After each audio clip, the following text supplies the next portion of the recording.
dans des événements pareils qu'on donne la chance alors aux jeunes étudiants et aux enseignants également de s'exprimer, mais de façon concrète. C'est une machine conçue à base d'aluminium, poids léger, mais surtout le manioc brut introduit sort sous forme de pâte granuleuse de l'attiéké, célèbre plat d'Afrique de l'Ouest. Les manioc, quand on fait le tirer, on met dedans pour faire la pressing. Ici, pour faire la pressing, et déjà, on envoie directement pour la fabrication d'attiéké. La procédure est simple et pratique, une machine avec plusieurs tâches.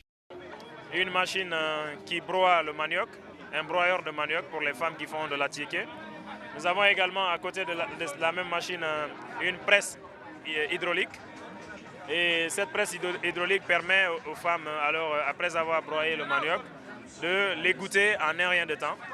Et de l'autre côté, il y a un cuisseur d'attiéké avec 2 foyers, un cuisseur électrique à 2 foyers. Mettez ici le caméra. Quand on presse, c'est ici on va mettre le manioc et c'est ici que le liquide va sortir après. Vous voyez, c'est par là le liquide va sortir. Et c'est ici on ressort maintenant le liquide. Après on enlève maintenant la substance. Mais tout ça là c'est après avoir huilé, broyé le manioc.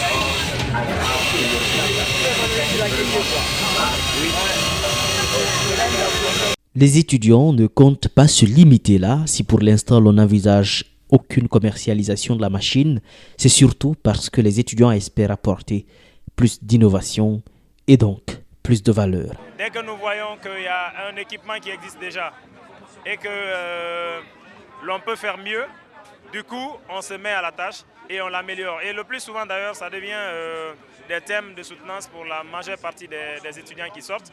Quand les aînés ont fait par exemple une machine qui se limite à un certain niveau, eux ils viennent, ils prennent la même machine, mais ils l'améliorent. Ils y apportent une touche particulière qui du coup crée une différence. Donc du coup il y a une innovation. Juste à côté, d'autres étudiants aussi fiers de montrer leur création. Ici, on parle aménagement, une problématique qui préoccupe en Guinée. Ici donc, on croit détenir la solution. L'aménagement vient de nous. On a eu à faire l'aménagement, on s'est transformé en menuisier, en électricien, on a assisté évidemment à tout. Donc on peut proposer un peu de tout, de l'aménagement pour montrer que nous pouvons faire beaucoup plus que la proposition des plans et ainsi de suite. Pour montrer que nous sommes capables de faire beaucoup plus que ça.